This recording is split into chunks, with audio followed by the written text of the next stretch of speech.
If you guys haven't tried GeForce Now, I think it's worth a try, at least for 1 month. They have multiple tiered subscriptions, so including a free one. But I highly recommend you try one of the paid tiers because the free tier it takes an hour just to get into a game, and then on top of that, you're only allowed to play for 1 hour, so you don't really get any type of feel for what they're offering you. But the priority tier, I've tried it before. It's pretty good. The ultimate tier is the one that I have now. I both the priority tier is $10 a month, and the ultimate tier is $20 for 1 month. So it's not terribly expensive. So if you want to try it out, and especially if you don't have a PC, this is a very interesting way to get into PC gaming. So you do need to have a device where you're going to be connecting your GeForce Now account to. You could have multiple devices as well. So if you look up here in the key feature section, it says that you can link it to. Well, you could link your Steam, Epic, and Ubisoft accounts, and then also you could play it on devices such as the Chromebook, your laptop, your phone, your tablet, and then in this case, I'm going to be trying it on my N97 Mini PC. And what's really great about this setup, in my opinion, if it works well, is that the N97 PC is really cheap, or it's pretty cheap. It's normally $200, but you can apply a $40 coupon right now on Amazon and get it for $160. So I think that's a pretty good deal for PC gaming, especially with how much PC parts cost nowadays.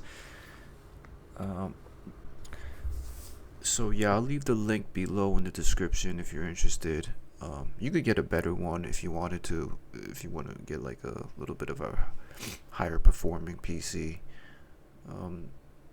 I haven't had any problems with this one. It has plenty of USB ports for controllers and USB flash drives, and it does have a LAN port, and yeah, so it's very functional.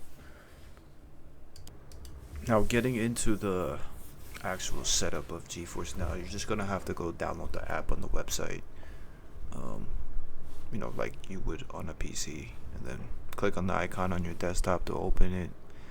And the first thing you're gonna want to do is connect an account. So you go to the top right corner, go account. Well, actually, no, that's not it. I'm sorry. You gotta go to the left corner where it says settings, and then here, it summarizes your membership, how much playtime you have left, and then once you go to connections, this is where you connect all your gaming accounts. So you see here, I have my Steam account connected. And then another important section of GeForce Now is going to be your network settings. Depending on your network settings, it's going to customize the quality of the stream. So if you have really fast connection, it's probably going to stream everything to you back in 4K, which is what you want ideally. If you have a weaker connection, it might stream it back to you in like 1080p. So it's just gonna depend. I tried this at work the other day, and it actually streamed it back to me. And I have like 5G internet service at work, not like FiOS or cable internet. And they streamed it back to me in 1600 by 900p. So pretty, so pretty low quality there. But it worked, and I was actually on a 1080p screen that I have with my laptop. Didn't look too bad actually, and I was totally fine with it. And but you see here at home, I'm able to set it up for 4K streaming, which is going to be much better. And then you see some of the games that I have connected from my Steam account. One thing about GeForce Now, I'm just going to pause this here, is that this is one of the main negatives, or one of the main cons about GeForce Now, which is that not every game that you own on Steam is going to be available to stream on GeForce Now. As a matter of fact, I would say a lot of games are going to be missing for you to stream on GeForce Now. It's unfortunate. I mean, I guess they just have some catching up to do, or they're not. Maybe they're having trouble getting the game developers to agree with the GeForce Now, the streaming of the GeForce Now. I mean, I'm not really sure, but like a game that I really wish that it had, but that it's missing, for example, is a lot of the Final Fantasy games aren't on GeForce Now, which I don't know. I could, like, if you're someone that likes Final Fantasy, you might not want GeForce Now. So you're gonna have to look into that and do your own research to see which games are available to stream. It looks like a lot of the newer, popular titles always do get added to GeForce Now. So, for example, I'm going to be trying out Expedition 33 today. This is a game that's been blowing up for the past couple of weeks. It's new, it's popular, and then they add it to GeForce Now right away. So, now we're going to get into the gameplay of Expedition 33, and we're going to see like what the quality is like when you actually stream it from a home setting where your internet's stable, and where you shouldn't really have any issues. So the first thing I'm gonna do here is, I'm just gonna open my game.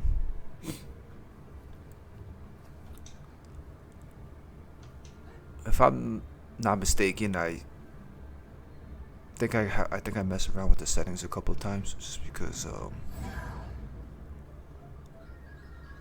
I forgot to take a look at it in the beginning. Like, I should be looking at the settings now to see like if it's like an ultra, high, low, or whatever. But yeah, if you watch the game, it feels almost like I'm just playing it on my PC. There's very little lag. Another thing that I missed during this recording, there is a way where you can show the latency and like the quality of your stream connection and how much frames you're getting. I had some trouble getting that overlay up, so I don't have it on the screen right now, but just by playing the game, I can tell you that there was very little latency or input lag, in my opinion. Those of you that know the game, you have to do some like timed parries to block some of the attacks, and if your controller is not responsive, then everything will get thrown off. But I was able to do it pretty regularly. The parries, it felt almost like I was just playing it on PC, to be honest. So that was really good. The graphics here, I don't know if you can tell, but later on in the video, I opened up the settings and I realized that this is actually in like low quality,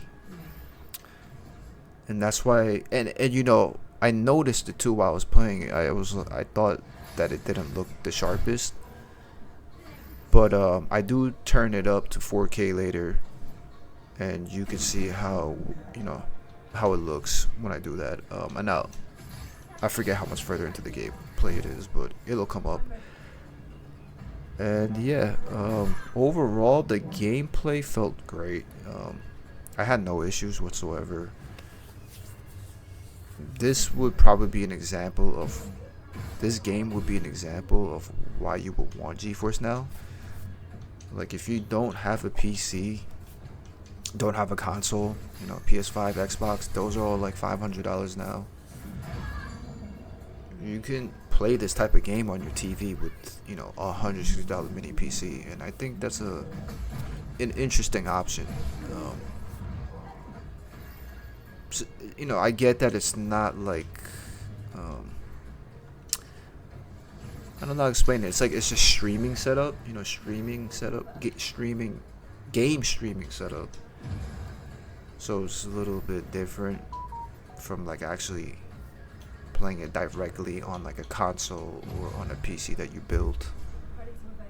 But you know, maybe you don't need a high-end PC or a gaming PC or a console, and you just want something more simple. This is a very simple setup. It works really well. If you have a TV in your living room, it's gonna just take a couple of minutes to set it up, get it going, and I think it's a viable way to game. To be honest, check out the dodge right there. It's perfect.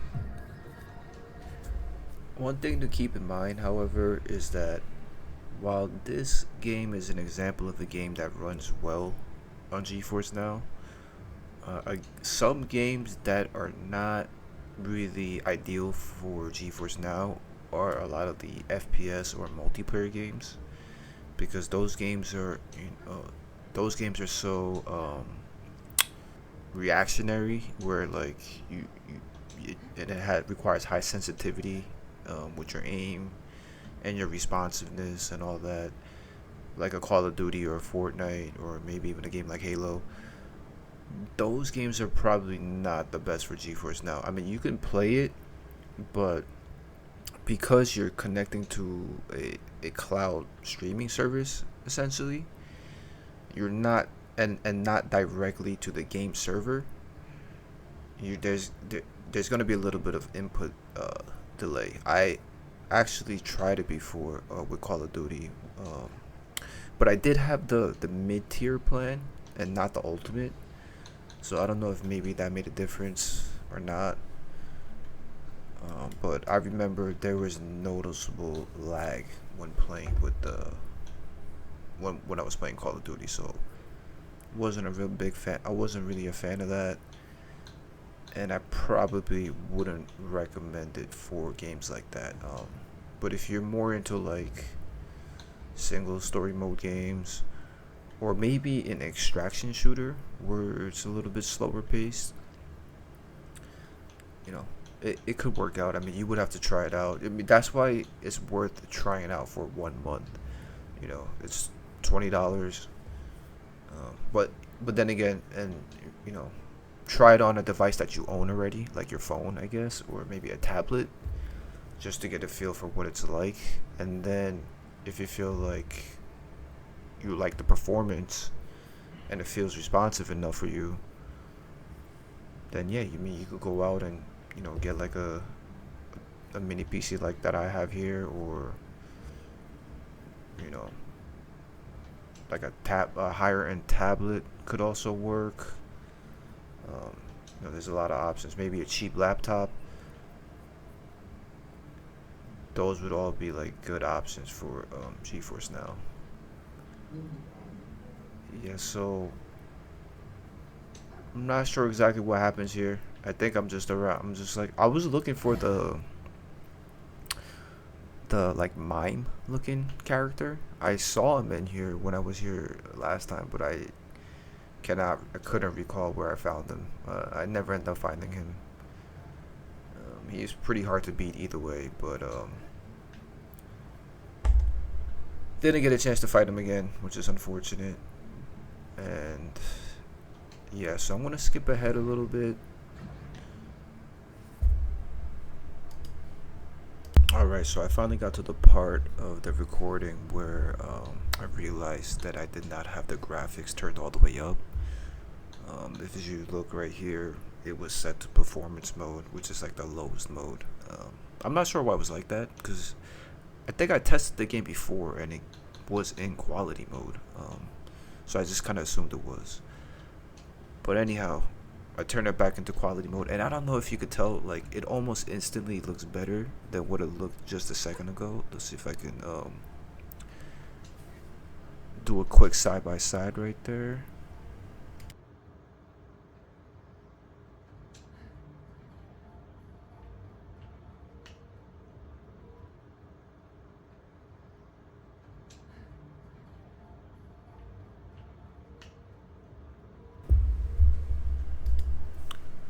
Alright, so I thought it was pretty noticeable. I don't know if you guys noticed it as well.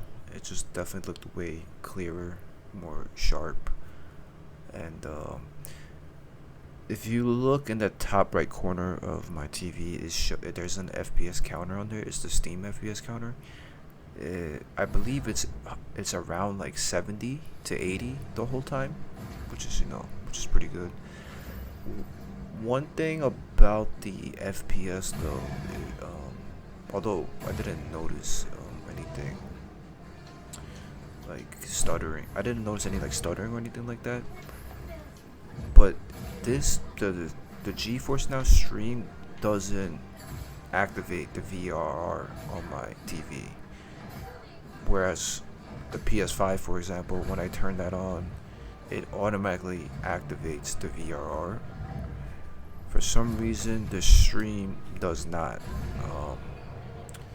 And even though it's running at 70 FPS, it's showing as running at 70 FPS.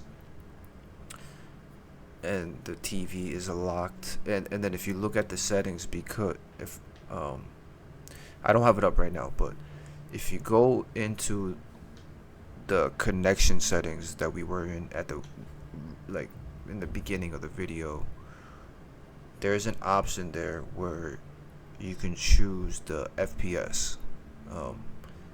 It's at 60, and then I think I also turned on the option to use adaptive sync.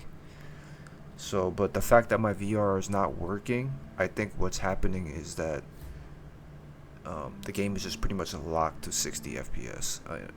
That's what I think. There was no stuttering, so that's what it must be. Because otherwise, if there was if my TV was trying to run it at higher than 60 FPS and there wasn't and my VRR wasn't active, it would be noticeable. So yeah, 4K 60, I don't have any issues with that. I think that's still makes it a very playable experience. Like I said, this is not a service I would want to be using for like a high FPS game anyhow. So there isn't a need for like 120 FPS in my opinion. Locked 4K 60 on a 4K OLED TV. It's gonna feel great. It's gonna play great. It's gonna look great. I would recommend this setup, to be honest. After going back to the settings, I realized that I did have it at 4K 60. So there's an option to turn on the 120 as well, but because I saw that the VRR was unsupported or was shown as unsupported, I just set it to 4K 60.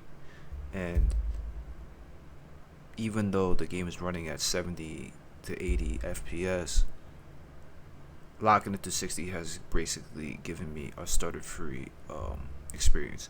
If I were to change it to 120 and not having VR support, I think the game would lag or would feel stuttery. I'm gonna have to try that and follow up on that. But yeah, I would recommend that if you're getting over 60 frames per second on a 4K TV, just lock it to 60 and it should feel pretty good. Another reason that the VRR might not be shown as supported could be because of my HDMI cable. I can't remember if I'm using an HDMI or DisplayPort cable, to be honest. I'm gonna have to look into that as well. And then also it could just be a result of having a very budget-friendly mini PC. Maybe it doesn't support 4K 120 with adaptive sync, which I believe is the same as VRR. Sometimes I get confused with that, adaptive sync and VRR. But in any case, for me, 4K 60 is enough, more than enough, and for the cost of $160, I have zero complaints about that. I really don't mind running the game at 4K 60. I don't think a lot of people would. So yeah, I think I'm just gonna start wrapping it up here. Like I mentioned earlier, there are some cons to GeForce Now. like how you really don't want to be using the service for esports titles like Fortnite or Call of Duty, just because there's some input lag there. And then also because it doesn't support every game that you own, that is another reason Geforce Now might not be the service for you.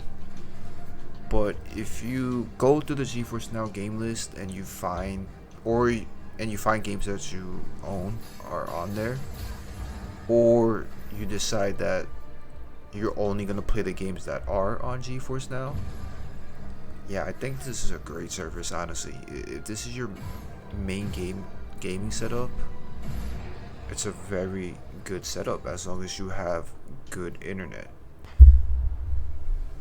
To be honest, I wouldn't be surprised if cloud gaming is the future of gaming, just with how things seem to be trending nowadays. Even if you think about what Nintendo is doing with the physical cartridges or the game key cards, it's like it's basically a digital download. It's not like a real cartridge. I'm not entirely sure how that's gonna work. I'm excited for the Switch too, by the way. I got mine coming in as well. But just like everything's more digital, everything is more streamed.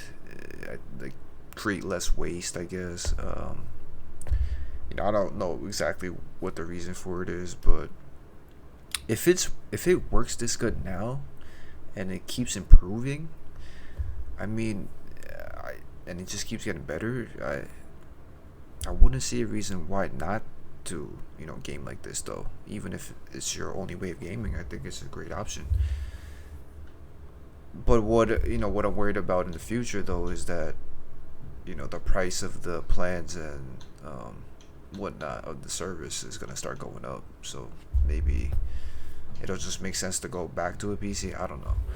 But for now, with what the prices are and with which devices you can use, like the gmktec N97 PC, which I've mentioned so many times throughout this video, you could pair those two up and have a great gaming experience, and I would highly recommend it. If you guys have any questions about anything with the settings, or you want me to try something else, or you want me to try it with the monitor, let me know in the comments down below. And if you enjoyed the video, please drop a like and subscribe to my channel, and hopefully I'll catch you guys in the next one. Have a great rest of your day.